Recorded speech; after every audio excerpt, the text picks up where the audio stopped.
नमस्कार, आप देख रहे हैं निवेश का बड़ा सवाल, जिसके नॉलेज पार्टनर हैं मेरे एसेट म्यूचुअल फंड। देखिए, भारत में रियल एस्टेट का जो मार्केट है उसमें लोगों का बहुत इंटरेस्ट है, क्योंकि सब कुछ आंखों के सामने है, रियल है।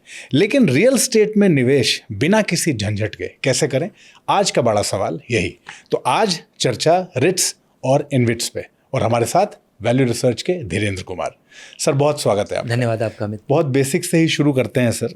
रिट्स क्या है और क्या ये म्यूचुअल फंड से अलग है? ये रियल एस्टेट का म्यूचुअल फंड है, और चूंकि रियल एस्टेट का जो कैरेक्टर है वो थोड़ा अलग होता है। समझिए कि इक्विटी फंड शेयर्स खरीदता है, बॉन्ड फंड बॉन्ड्स खरीदता है, और हाइब्रिड फंड इक्विटी और बॉन्ड दोनों खरीदता है और किसी कॉम्बिनेशन में रखता है। Real estate investment trust real estate खरीदता है, लेकिन कमर्शियल रियल एस्टेट खरीदता है, क्योंकि कमर्शियल रियल एस्टेट जहाँ पे यील्ड ज़्यादा है, क्योंकि रेजिडेंशियल रियल एस्टेट में उतना रिटर्न नहीं मिलता है।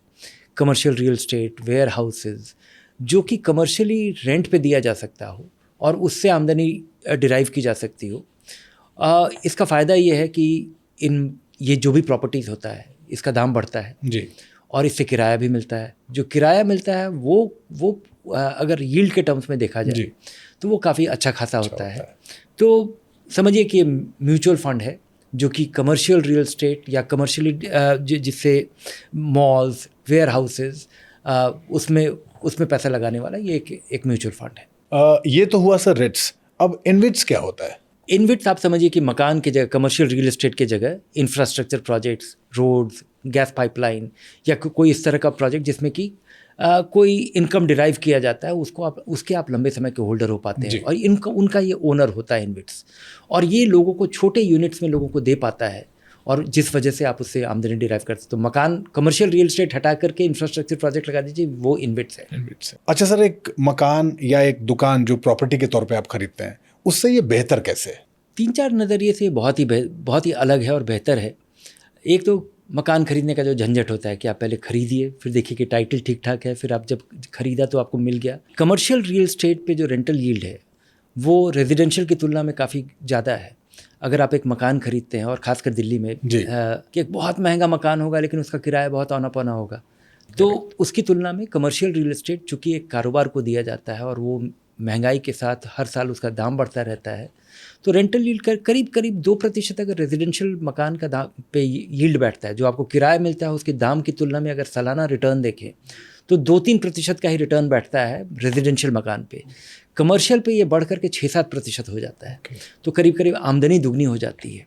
दूसरा, जो आपका रेंटल यील्ड है वो बहुत सारे टेनेंट्स पे है। अगर एक मकान है, एक बिल्डिंग, एक कमर्शियल बिल्डिंग है, और उसमें अगर 10 लाख स्क्वायर फीट जगह है, तो उस 10 लाख स्क्वायर फीट में हो सकता है कि 20 किराएदार हों, और 20 किराएदार जिनके पास 50-50 हज़ार स्क्वायर फीट है, तो दो चार अगर इलाका खाली भी है और 2-4 पाइपलाइन में भी है, तो आपकी पूरी आमदनी नहीं गिरती है। तीसरा चीज़, मेंटेनेंस का झंझट नहीं। जब किराएदार खाली कर देता है तो आपको जा कर के रंगाई पुताई और अपना प्लम्बिंग देखना होता है कि ठीक ठाक है कि नहीं, और कभी कभी ये भी देखना होता है कि दरवाज़ा उखाड़ के कोई नहीं ले गया हो। तो ये चिंता आपको नहीं करना होगा। चौथा चीज़ कि जो लोगों का आप जो कोर ऑब्जेक्टिव है, जिस वजह से आप रियल एस्टेट में पैसा लगाते हैं, ये आपको बहुत मामूली खर्चे पे ये आप डिराइव कर पाते हैं। कमर्शियल रियल एस्टेट में लगाने के लिए किसी व्यक्ति को इंडिविजुअली काफ़ी बड़ा रकम लगाना पड़ेगा। छोटी रकम से आप उसकी भागीदारी कर पाते हैं। सबसे इम्पॉर्टेंट चीज़ है कि इसमें मकान का जो कमर्शियल रियल एस्टेट है उसका दाम बढ़ता रहता है, क्योंकि जिस तरह से भारत में अर्बनाइजेशन हो रहा है, पुराने बिल्डिंग्स होने के बावजूद भी 5-10 साल के बाद भी उसका दाम बढ़ जाता है, क्योंकि ज़मीन का दाम बढ़ रहा है। तो अप्रिसिएशन भी होता है और आपको रिटर्न भी मिल रहा है, जो रेंटल यील्ड है। और रेंटल यील्ड चूँकि महंगाई के साथ वो एडजस्ट होता रहता है। सारा रेंटल कॉन्ट्रैक्ट 3 साल में कम से कम 10% बढ़ जाता है। तो अगर आपकी आमदनी बढ़ती रहे निवेश के साथ, तो इससे बेहतर चीज़ क्या हो सकता है? तो अप्रिसिएशन और राइजिंग इनकम, ये दोनों चीज़, अगर एक सफल रीट इन्वेस्टमेंट यही होगा कि आपने पैसा लगाया और आपकी हर साल आमदनी भी बढ़ जाती है, और जब भी आप पैसा निकालते हैं 5-10 साल के बाद, तब तक उसका दाम भी बढ़ चुका होता है, क्योंकि उस एसेट का दाम बढ़ चुका है। अच्छा सर, क्या रिट्स में निवेश को लेके कोई रिस्क भी है? पैसा सुरक्षित है? कोई भी निवेश रिस्क फ्री नहीं होता है जी। आप मन बहलाने को बोल सकते हैं कि ये रिस्क फ्री है, गवर्नमेंट ऑफ इंडिया बॉन्ड में लगा हुआ है और रिस्क फ्री है भी, करीब रिस्क फ्री है। लेकिन अगर आप उसको दूसरे नज़रिए से देखें तो दुनिया की बहुत सारी ऐसी सरकारें हैं जो कि कभी कभी डिफ़ॉल्टर हुई हैं, जी, या इन्फ्लेशन का रिस्क है, आपको रिटर्न भी मिल रहा है और रिटर्न मिल भी जाएगा, लेकिन सरकार नोट छाप के रिटर्न दे देती है, लेकिन पैसे आपकी करेंसी का वैल्यू गिर चुका है, तो उस रिटर्न का कोई फ़ायदा नहीं है। तो कोई भी निवेश रिस्क फ्री नहीं होता है, लेकिन यहाँ पे रिस्क जो रियल स्टेट का जो रियल रिस्क है कि आप जब किसी बनते हुए अपार्टमेंट को खरीदते हैं, तो जिस तरह का रिस्क होता है वो सब रिस्क यहाँ पे ख़त्म हो चुका है, क्योंकि यहाँ पे एक चलता हुआ प्रोजेक्ट उसी में रियल स्टेट इन्वेस्टमेंट ट्रस्ट लगाता है, तो यहाँ पे एक रिस्क कम हो गया। दूसरा रिस्क जो कि कम से कम जो भी रियल स्टेट इन्वेस्टमेंट ट्रस्ट का जो स्पॉन्सर है, जो सेटअप कर रहा है, उसका 25% भागीदारी होना जरूरी है, तो उसका अपना इंटरेस्ट उसमें काफ़ी सब्सटेंशियल है, 1/4 पैसा उसका लगा हुआ होता है। तीसरा कि इसमें आपका पैसा क्या स्लिप हो सकता है अगर कहीं, क्योंकि एक इन्वेस्टमेंट ट्रस्ट है और ये इस एसेट को ओन करता है, कमर्शियल रियल एस्टेट को ओन करता है, और वहाँ पे हर किराएदार उसको किराया दे रहा है, उस किराए का 90% निवेशकों को हर महीने देना ही है। तो यहाँ पे रिस्क काफ़ी कम हो जाता है कि 80% कंप्लीट प्रोजेक्ट, तो आप प्रोजेक्ट का रिस्क काफ़ी कम ले रहे हैं। अगर एक प्रोजेक्ट 80% हो चुका है काम, तो वहाँ पे कंप्लीशन का रिस्क काफ़ी कम हो जाता है। 1/4 पैसा प्रोमोटर का है और 90% आमदनी मिल जाती है। तो रिस्क है कि एक कमर्शियल रियल एस्टेट में जितना भी किराएदार है वो ऑक्यूपेंसी नहीं हो, बहुत सारे लोग खाली करके चले गए, या दुनिया में या आर्थिक स्थिति ऐसी बनी हुई है कि बहुत सारे लोग खाली होने के बाद तुरंत आपका नहीं भर रहा है। करेक्ट। अभी हालांकि ऐसी स्थिति नहीं है, लेकिन ऐसी स्थिति बन सकती है और इसके लिए तैयार रहना चाहिए। और ये निवेश का एक दूसरा पहलू है कि कोई भी निवेश आपको बिना रिस्क के नहीं मिलता है।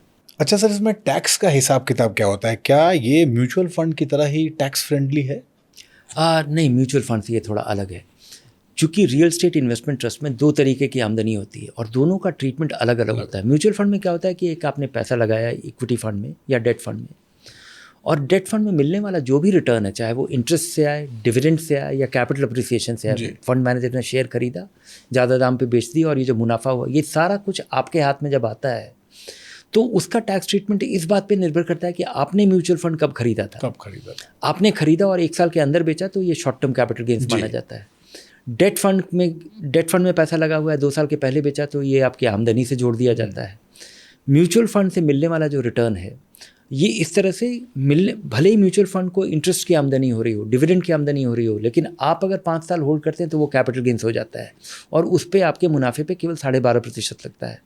उसकी तुलना में रियल एस्टेट इन्वेस्टमेंट ट्रस्ट से मिलने वाला जो रिटर्न है वो 2 भाग में आपको मिलता है। कितना भाग आपको आमदनी के तौर पर मिल रहा है, कौन सा वाला रिटर्न जो कि रेंट के तौर पे आया था वो जब आपके हाथ में आता है तो उसका ट्रीटमेंट आपकी आमदनी की तरह किया जाता है।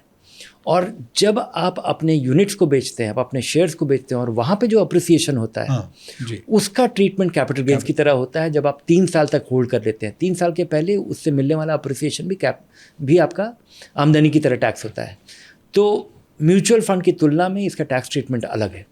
तो सर, सबसे आखिर में एक आम निवेशक को क्या सलाह होगी आपकी? अगर आपको अपने निवेश से आमदनी चाहिए और बढ़ती आमदनी चाहिए तो ये एक अच्छा विकल्प साबित हो सकता है, लेकिन अभी चूँकि नया है, अभी इनकी शुरुआत हुई है, 2-3 साल का ही ट्रैक रिकॉर्ड है, तो थोड़ा सावधानी से निवेश करना चाहिए। देखना चाहिए कि आपके पूरे पैसे का कितना भाग होना चाहिए, ये ज़रा सावधानी से एलोकेट करें। तीसरा चीज़ कि इनका ट्रैक रिकॉर्ड अभी बिल्ड हो रहा है। अधिकतर जो रियल एस्टेट इन्वेस्टमेंट ट्रस्ट के स्पॉन्सर्स हैं, हालांकि बहुत बड़ी कंपनियाँ हैं, लेकिन इनके ट्रैक रिकॉर्ड को बारीकी से देखना चाहिए कि इनकी क्या स्थिति है, किस तरह का, या इनको समझना बड़ा ज़रूरी है कि इनके किराएदार कौन हैं। क्योंकि आप ये रियल एस्टेट इन्वेस्टमेंट ट्रस्ट को कम समय के लिए मत समझिए, इसको समझिए कि आप मकान खरीद रहे हैं, मकान के बजाय एक दूसरे फॉर्म में रियल एस्टेट खरीद रहे हैं और इससे आपको आमदनी लगातार मिलती रहेगी। आप बढ़ती आमदनी की उम्मीद में लगा रहे हैं तो इनके स्पॉन्सर्स के ट्रैक रिकॉर्ड को इवैल्यूएट करना बहुत ज़रूरी है। और चौथा रिस्क है जो कि जिससे अभी नहीं बचा जा सकता है कि लंबे समय में ही ये ट्रैक रिकॉर्ड साबित हो पाएगा कि कितने कारगर हैं, कितने भरोसेमंद हैं, या किस तरह का इनका हिसाब किताब रहा है। तो चूँकि अभी बहुत नए हैं तो थोड़ा और समय दीजिए, तब तक थोड़ा कम ही पैसा लगाइए और इनको समझिए। बहुत बहुत धन्यवाद सर इस पूरी बातचीत के लिए। धन्यवाद आपका। तो देखिए, रिट्स और इनविट्स में निवेश की प्लानिंग को लेकर ये बहुत यूजफुल एपिसोड है। अपने दोस्तों और रिश्तेदारों को भी ज़रूर शेयर कीजिए। अपने सवाल हमें लिख के भेजिए। वैल्यू रिसर्च हिंदी को सब्सक्राइब कर लीजिए और मिरे एसेट म्यूचुअल फंड का नॉलेज सेंटर ज़रूर विजिट कीजिए। फिलहाल इस एपिसोड में इतना ही। नमस्कार। म्यूचुअल फंड निवेश बाजार जोखिमों के अधीन है। योजना से जुड़े सभी दस्तावेजों को ध्यान से पढ़ें।